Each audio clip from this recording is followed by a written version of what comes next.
decided to take a nosedive.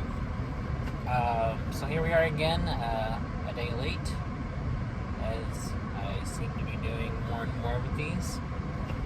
I'm so sorry. And it's Monday. It's back to the working week for most, for the 9-to-5ers and the working class folks. And not for a bum like me who doesn't have a day job. And it's September the 27th, 2021, and it's 10 p.m. And this is my message from my friend Lilla, a friend of mine who lives around and around the world while I'm lying and lonely. And today's video message, Lilla, if you're watching this, is check out the movie Mulholland Drive, directed by David Lynch. It's a surrealist, neo-noir film. It's very good. It's one of my favorite films of all time. And David Lynch is one of my favorite directors. He's my top 5. And it's my favorite film of his. So that's saying how much I really, really love this movie. It's very strange, very eerie kind of story. Definitely plays upon what's real, what isn't real. Is this a dream? Is this an alternate reality? There's a lot of stuff going on. The majority of the movie takes place in one kind of reality, and the last 20 minutes or so take place in an entirely different, opposite reality. Although there are hints of things as to what was happening in one and the other. I don't want to give away the plot or any spoilers, because I want everybody to see this, and I want people to kind of go in as blind as possible. I think that's the best way to watch any movie, but especially a movie like this that has a lot of mystery, and there's a lot of clues throughout, and even the ending doesn't really reveal so much as leaves it up to kind of your own interpretation as to kind of what these things were all leading up to and what they meant in the first place. But still, the less known about it going in, the better. I will say that it starts off with a woman in LA, in Beverly Hills, being driven by a chauffeur down Mulholland Drive, across Sunset Boulevard, and she gets into a car accident, which erases her memory. And meanwhile, while that's happening, the film also starts with a young, naive girl named Betty winning a contest, which takes her out to LA, to Hollywood, to become an actor. And she kind of is going off, leaving her grandparents to pursue her dream of acting. And she's staying in an apartment that her aunt has, while her aunt is filming a movie in Canada. And there she meets Rita, the girl who was in the accident, who can't remember anything before it. And the two of them start trying to piece together Rita's past and uncover her memories. And from there, it gets very dreamlike. It becomes very surreal. And if you're familiar at all with David Lynch's movies, a lot of his trademark kind of visual style and suspenseful atmosphere are omnipresent throughout. That's all of his films. All those movies have a very kind of dreamlike, suspenseful, dark kind of atmosphere throughout. They're all dreamlike. A lot of things that couldn't happen in conventional reality happen in all of his films. I really love his stuff. His stuff's weird, it's interesting, it doesn't spoon feed you details or clues. It gives you the info, but it doesn't exactly explain everything either. all of his stuff is kind of like this, and he's very, very much a fan of noir and mystery. Like, the influence of those things are very heavy on his films, especially in stories that are overtly mystery stories, like Blue Velvet and Twin Peaks, both of which he created. And Blue Velvet, which he wrote and directed, and Twin Peaks, which he co-created and directed some of the episodes of, before eventually directing the film Twin Peaks Fire Walk With Me, which concludes the story of the original run of Twin Peaks, as well as also serves as a prequel to the original series Twin Peaks. Anyone interested in watching Fire Walk With Me definitely needs to watch the series first, even though it is a prequel. You need the series to kind of establish a lot of things. But it's very good. All of his films are great. He's only directed a few, so I mean, if you're looking to get into his filmography, it's not hard to do. You can easily find and watch all of his films. I don't know if I don't know if he's going back to directing films, although I have heard that he's working on a series, I believe, which is great because he hasn't directed any content since Twin Peaks The Return, which was a third season / sequel series to the original Twin Peaks, back in about, I think, 2016, when that came out. He hasn't directed anything since then, so I'm just happy to know that he's working on some filmmaking again, because he kind of left filmmaking behind to work on different things. Because in addition to writing and directing films, he's also an artist who paints, draws, does animation, he does music. He's released some albums of like very weird, kind of nightmarish, freaky music. It's very good. He does wood carving, he does wood shop stuff. He builds things like tables and and phone cases and stuff. He's very hands-on. He does ceramics, he does potting, creates pottery and stuff. He's always constantly working and building things. He's very much a hands-on kind of guy. And he considers woodworking and stuff like that just to be as much art as painting or filmmaking, which I do as well. I think of it as an art medium as well. So I mean, he's very multidisciplined kind of artist who works across different kinds of media, and I think that's super cool that he does all that stuff. And he's a very talented guy. And he has an art school background. He started making his first film while in art school in the late 70s, called Eraserhead, which was released in 1977. And it's his most like abstract, surrealist movie. That is very different from everything else, but also still has all the singular themes and style of his later stuff as well. It took several years to make. It's very good, and it has a very dark kind of industrial kind of feel to it, and the symbolism in that is much more abstract and less clear cut in some ways, and in some ways I also see a lot of kind of very much direct correlation between things. I don't know. I think it's very much a movie about adulthood and responsibility, as well as parenthood, which, you know, he'd just become a parent a few years before when he made it, and I think that was on his mind. It's a very good movie, though.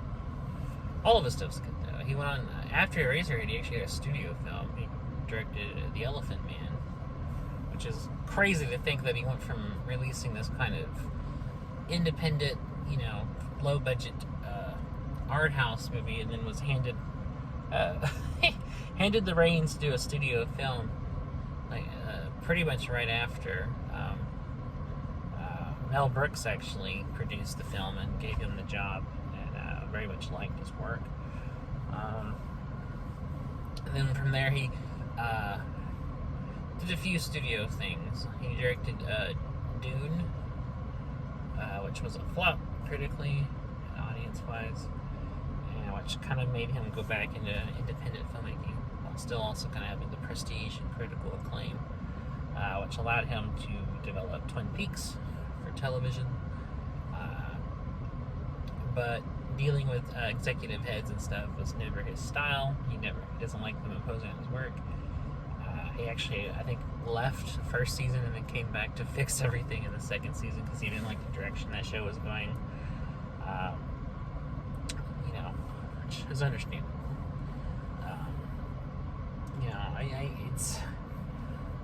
It's hard working in a medium like film or TV because you do have higher ups, trying to be bureaucratic and trying to push demographics and trying to push things or cut things or make you do things that you don't want to do to your project, which is understandably frustrating to anybody working those things. No matter who it is, I'm sure somewhere along the line, especially just starting out, you got all kinds of people telling you what to do, what not to do. How to cut your film, who to show it to, what audience would like what, inserting things into it that you don't want, and it's hard to have kind of like complete control over a project unless you're doing it completely independently and without any kind of interference from any kind of studio. And there are directors who have done that and still do it, and directors who became wildly critically acclaimed and managed to kind of have the prestige to do whatever they want and still have the backing and distribution of a studio.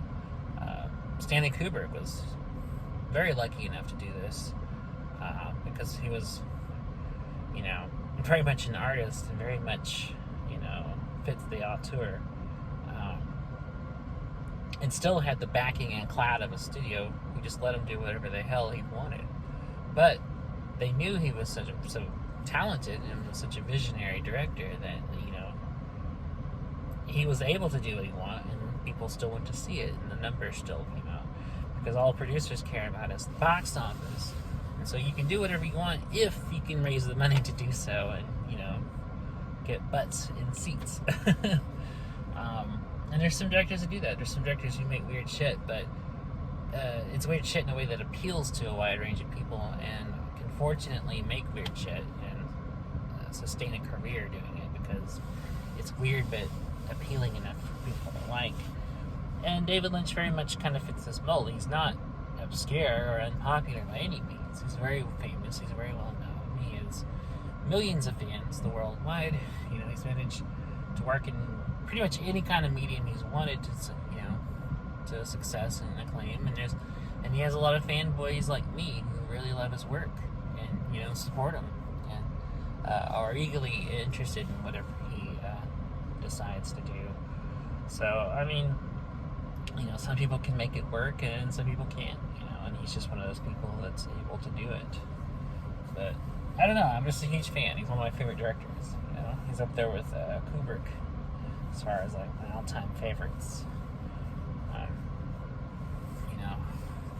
Which is a list that's changed a lot over the years. But Lynch has always been on the list.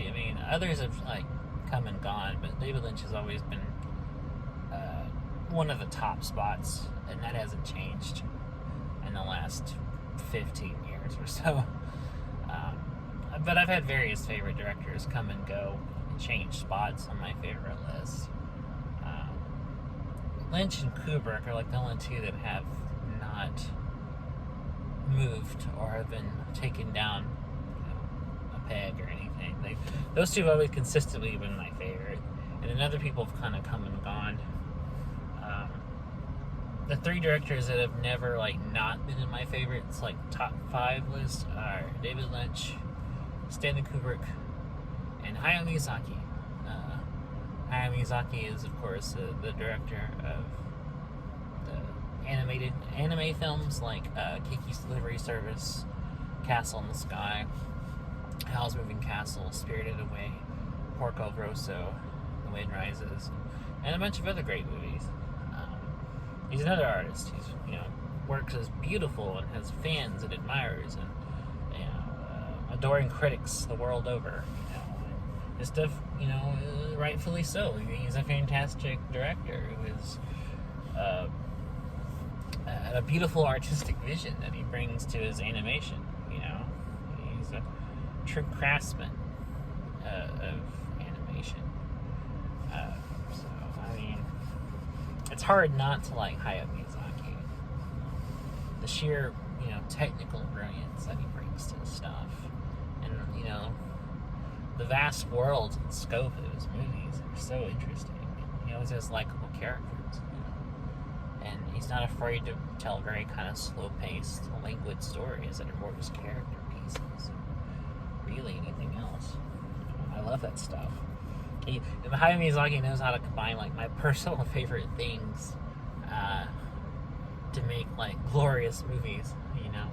That it's almost like he makes them directly to appeal to me. Even though in reality he has no idea who I am, nor does he care what I like. But I don't know, like characters, strong independent women, leads in his movies, gloriously detailed animation, worlds, that are thoroughly explored, like slow-paced language storytelling. Like these are all like my favorite things in movies, and he kind of puts them all together. I love it so much. Castle in the Sky is actually my favorite film of all time, actually, and it's been my favorite film of all time for a long time, actually. It's probably been my favorite movie probably about 10 years now, maybe a little over, and I've seen it dozens and dozens and dozens of times, and I never get tired of it. I could watch Castle in the Sky every day and never get sick of it, which is something I don't think I could say for any movie. Even like my favorite movies, I don't think I could watch as often as I've seen Castle in the Sky. But I truly love that movie, and it never, ever, ever, ever gets old to me. Like I adore. I am enamored with that film. Like it's everything I could possibly want, and it has so many different things I love so much. I love the writing. I love the characters. I love the direction. I love the animation. I love the voice acting. Both in the original Japanese dub and the English dub, actors are fantastic in that movie. I love the sound mix, like the little details of this world. I love the music. Oh my god, can we talk about the music in Hayao Miyazaki movies? Joe Hisaishi, I think that's how you pronounce his name. I'm butchering it, I'm so sorry. He's a fantastic composer. Joe Hayashi? Hayashi. I can't pronounce it. I'm embarrassing myself trying. But he's such a great composer. Like the music he writes is so like vivid and so encapsulates every scene that it scores. And his score for Castle in the Sky is like top tier. Like some of the best music for a film I've ever heard. Like and also just on its own is very, very, very good. And I've listened to the soundtrack like probably just as much as I've like actually watched the movie.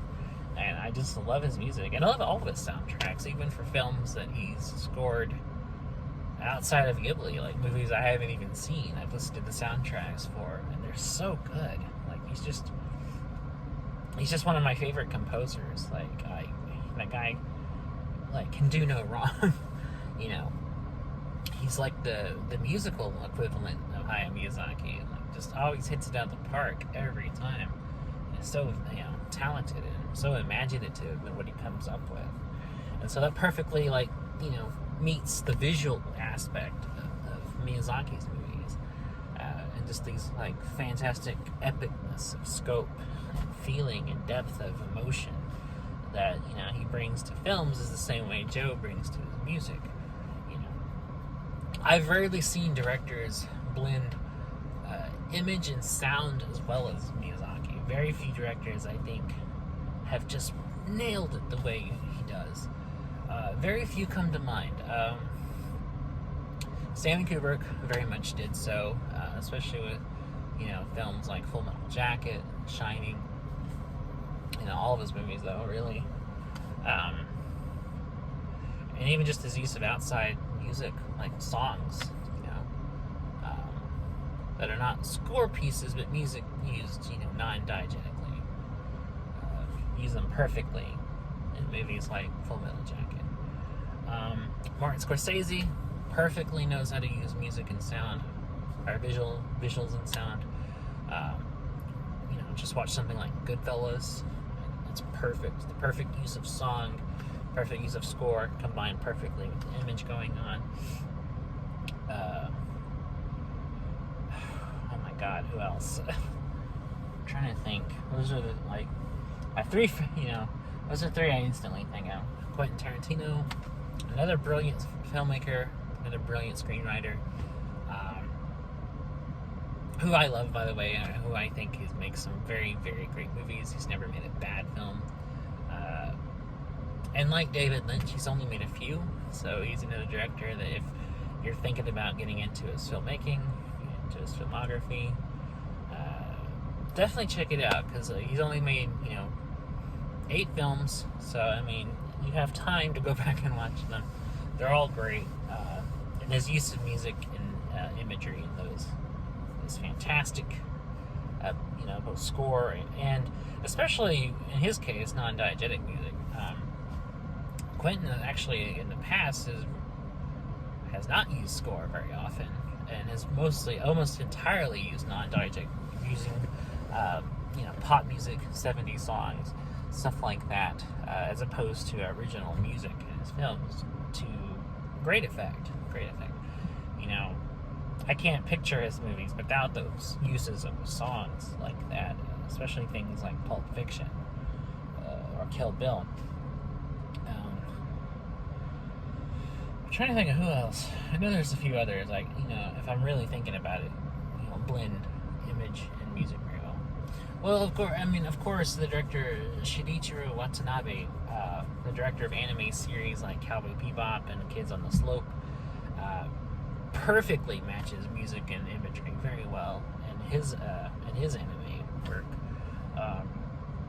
and enlists typically works with the great Yoko Kanno, who is, in my opinion, the greatest composer of all time, whose work is, to say the least, versatile and has so much depth and emotion and sensitivity to everything.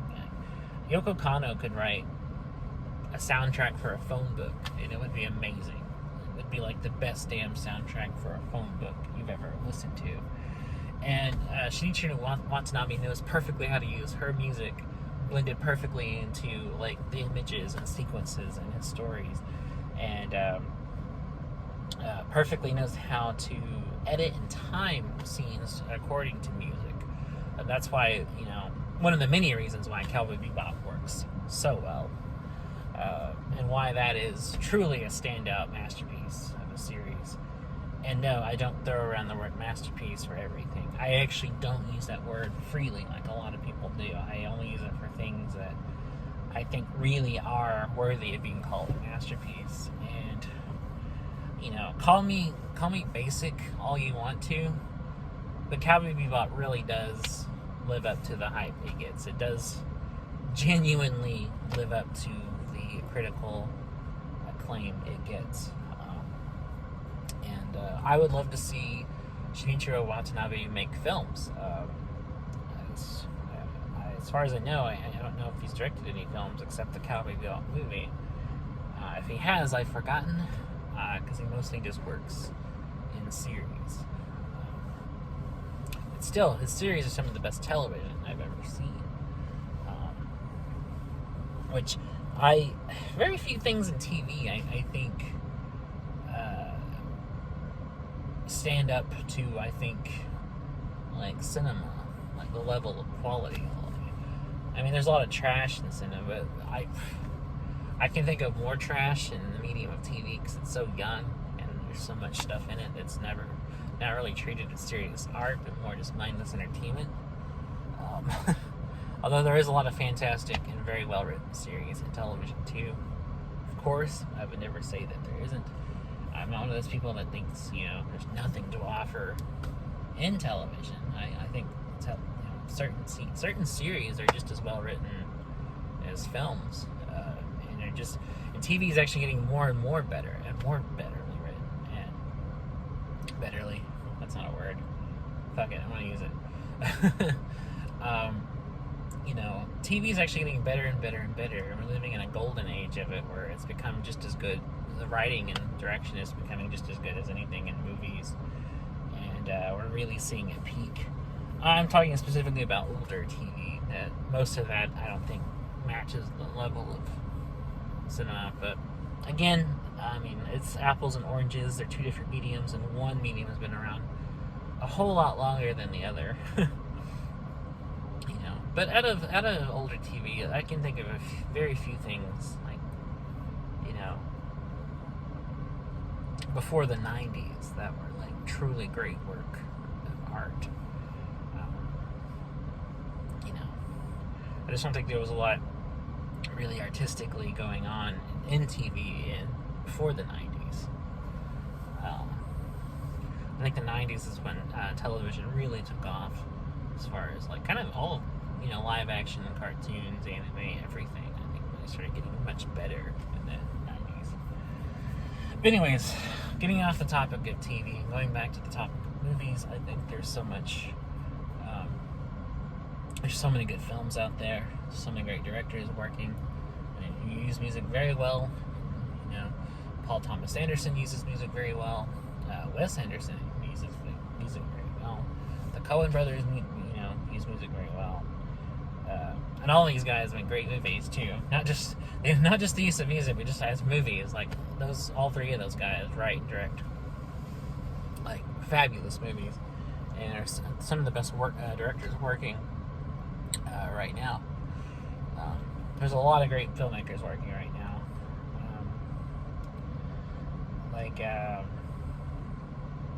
Those I mentioned, Steven Soderbergh. He's been making great movies since the 80s. Christopher Nolan's made a lot of great movies. Still going. Who else? Scorsese. Scorsese's been around since the 70s, and he's still making great movies. Which is more than I could say for a lot of Scorsese's contemporaries. Brian De Palma has certainly gone downhill in some of his later movies. Francis Coppola, God, what happened? What happened? Francis Coppola made some of the best films ever, and then his later movies are just not so much. I think Steven Spielberg makes very visually competent movies, but I wouldn't say he makes good movies these days. I don't know, man. I think he's more concerned with spectacle than he is with like telling a good story or telling a interesting story. Because you compare something like Close Encounters of the Third Kind or Raiders of the Lost Ark with something like Ready Player One. It's like, what the fuck happened, Steve? That's just my opinion, though. I mean, obviously Steven Spielberg still is lauded. People still love him. They love his special effects-driven extravaganza movies, and that's fine. It's just not for me. Different teacup. But yeah, I mean, Scorsese's still got it. He's never lost it. Everything Scorsese has done from then to now has been excellent. And he's pretty diverse. I mean, this is the same guy that made Taxi Driver, After Hours, Silence, The Aviator, Hugo. Those are all very diverse movies. He's so eclectic. There's also the same dude that made Age of Innocence, The Last Temptation of Christ, Mean Streets, Goodfellas, Casino. These are all pretty wildly different movies, people just think of him as the guy that makes the mobster movies, but he has a lot of range, more than I think people realize or give him credit for. And all the movies I mentioned are great flicks, and he has great soundtracks. He uses music perfectly. Also, a director I think that is underrated in how they use music. to sound or to sight to imagery is Sofia Coppola. I think she actually uses music very well, very effectively, and perfectly matches the emotional aspects of the scenes that she's describing. Whether it's Lost in Translation, which is another one of my favorite movies of all time, or Marie Antoinette, or Elsewhere. I mean, she uses very good very good music and very good uses of music to, highlight the emotional story being told. And I think that's really cool that she does that very well. And I do like that she did choose to use anachronistic music in Marie Antoinette, using like punk music in a period movie, which I think is pretty cool actually, to highlight the emotions of the characters, even if that's not literally what they were listening to in the scene. We hear it because that's to them what the music is to us. So I think that's interesting. So I started off talking about David Lynch, and I still want y'all to watch David Lynch, especially you, Lilla. Watch David Lynch movies. Watch Blue Velvet. Watch Lost Highway. Watch Mulholland Drive. Watch Inland Empire. Watch all those movies. They're so good. And watch Twin Peaks. It's one of my favorite series ever. Like, Twin Peaks is like in my top 5 favorite TV shows ever. Alongside Cowboy Bebop, Neon Genesis Evangelion. Welcome to the NHK.